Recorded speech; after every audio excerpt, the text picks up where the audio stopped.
Hello everyone, welcome back to my YouTube channel, Mrs. Kingsley Luna Aragon's Vlog.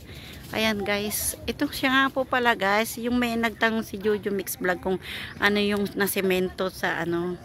Ito yun po guys, pinagpatungan po ng mga kubo, inilipat na yung kubo na mula doon, nilipat dito guys. Ayan, ito yung mana ng aking bayaw hanggang dito ah. At kami naman dyan ay sa susunod. Yung anak ko ang gagawa. 300 square meter sila guys. Kaya ito nagpagawa na sila. Ayan po guys. So. Ayan. At dito yung right of way. Kaya inalis nila yung kubo doon guys. Kasi right of way po yan. Dito nga dito nga doon sa dulo.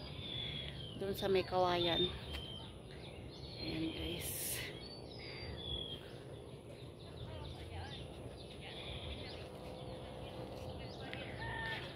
Doon naman magpapagawa yung aking mga anak. Dalawa sila pero sa tingin ko parang maliit ata eh. Hanggang dito yung guys eh. Hanggang dito yung kalamansi. Nandun. Ay malaki siguro. 300. Okay guys. Yan. Ay yung bayaw ko. Yan yung bayaw ko. Saka biyanan ko ah. Biyanan ko yan ay guys. Yan yung biyanan ko. Saka yung bayaw ko. Yung bayaw ko may ari nito. Yan kubo. At siya rin ang nagtanim ng mga bayabas.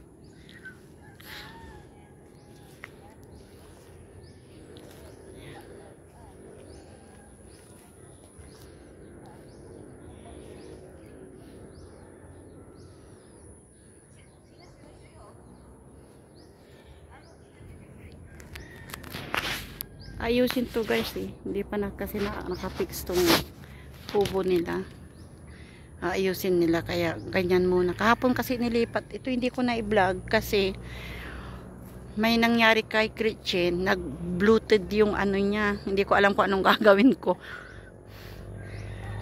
Nanood ako sa YouTube. Nakita ko na pwede painumin daw ng mantika. Okay naman na siya ngayon. Okay guys, kung hindi pa po kayo nakasubscribe sa aking YouTube channel, please subscribe po. Maraming salamat po. God bless everyone. Thank you po sa lahat.